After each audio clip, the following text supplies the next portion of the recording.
दोस्तों, एक बार देवी पार्वती भगवान भोलेनाथ से पूछती हैं, हे प्रभु, सावन महीने का उपवास कैसे करना चाहिए? इस उपवास के क्या नियम हैं और किस व्यक्ति को सावन मास का उपवास नहीं करना चाहिए? इस पर भगवान शंकर कहते हैं, हे पार्वती, सावन का उपवास किन नारी को नहीं करना चाहिए, इस विषय में बताने से पूर्व मैं तुम्हें एक प्राचीन कथा सुनाता हूं। इस कथा को सुनकर तुम्हें पता चल जाएगा किन नारी को सावन का उपवास नहीं करना चाहिए। जो भी इंसान इस कथा का सावन करता है उसके समस्त बुराई नष्ट होते हैं और उसे सावन मास का उपवास करने का पवित्र भी मिल जाता है। इस कथा को आधा अधूरा कभी नहीं सुनना चाहिए, इससे पाप लगता है। देवी पार्वती कहती हैं, हे प्रभु, मैं इस कथा को पूरा सुनूंगी, कृपया आप वह कथा सुनाइए। भगवान शंकर कहते हैं, हे पार्वती, यह कथा एक नारी की है जिसका नाम था शीला सुशीला। एक सुंदर और गुणवान नारी थी। उसके माता पिता ने उसे अच्छे संस्कार दिए थे और वह नैतिक कर्मों में रुचि रखती थी। सुशीला का शादी एक ब्राह्मण युवक के साथ हुआ था जिसका नाम हरिप्रसाद था। हरिप्रसाद भी नैतिक और सज्जन व्यक्ति था। वे दोनों एक दूसरे से बहुत स्नेह करते थे और सुखीपूर्वक जीवन बिता रहे थे। हरिप्रसाद और सुशीला का जीवन सुखमय था, लेकिन एक दिन सावन सोमवार के दिन अनजाने में ही सुशीला और हरिप्रसाद ने एक ऐसा काम कर दिया जिससे उनका उपवास टूट गया। उसके बाद सुशीला ने शिवलिंग पर जल चढ़ाया, लेकिन उसने यह नहीं सोचा था कि इससे उसका सावन का उपवास टूट जाएगा। इस गलती से सुशीला को महापाप लग गया और अचानक ही हरिप्रसाद अस्वस्थ हो गया। सुशीला ने हरिप्रसाद की अस्वस्थ का कारण समझने की कोशिश की, लेकिन कुछ समझ नहीं पाई। उसने कई निवारण किए, लेकिन हरिप्रसाद की हालत दिन प्रतिदिन खराब होती चली गई। एक दिन हरिप्रसाद की माता, जो पहले ही सुशीला को पसंद नहीं करती थी, उसे घर से निकाल दिया। उसने सुशीला पर इल्जाम लगाया कि उसकी वजह से ही उसके पुत्र की यह हालत हुई है। बेचारी सुशीला ने बहुत दुखी होकर अपने घर को छोड़ दिया और वन की ओर चल पड़ी। वह अपने जीवन देने का विचार कर रही थी। चलते चलते वह एक नदी के किनारे पहुंच गई। वहां बैठकर उसने अपने दुख और पीड़ा को भगवान शिव के चरणों में समर्पित कर दिया और जीवन त्यागने का विचार करने लगी। तभी भगवान भोलेनाथ एक ऋषि का वेश धारण करके सुशीला के सामने प्रकट हुए। उन्होंने सुशीला से कहा, पुत्री, तुम इतनी दुखी क्यों हो? सुशीला ने अपने सभी दर्द और पीड़ा साधु रूपी भगवान भोलेनाथ के सामने रख दी।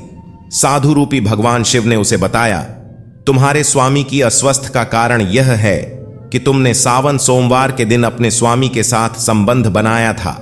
इससे तुम्हारा उपवास टूट गया और तुम्हें महापाप लग गया। अब तुम इस नदी किनारे बैठकर शुद्ध भाव से पूजा करो और सावन का व्रत विधि पूर्वक करो। इससे तुम्हारा स्वामी ठीक हो जाएगा। सुशीला ने ऋषि की बात मानी और पूरी श्रद्धा और भक्ति के साथ नदी किनारे बैठकर पूजा करने लगी। उसने अपने उपवास का पालन पूरी नियम निष्ठा के साथ किया। कुछ दिन बाद उसके पति हरिप्रसाद ने उसकी खोज शुरू की और अंततः उसे नदी किनारे ढूंढ निकाला। हरिप्रसाद की तबीयत धीरे धीरे सुधरने लगी और वह पूरी तरह ठीक हो गया।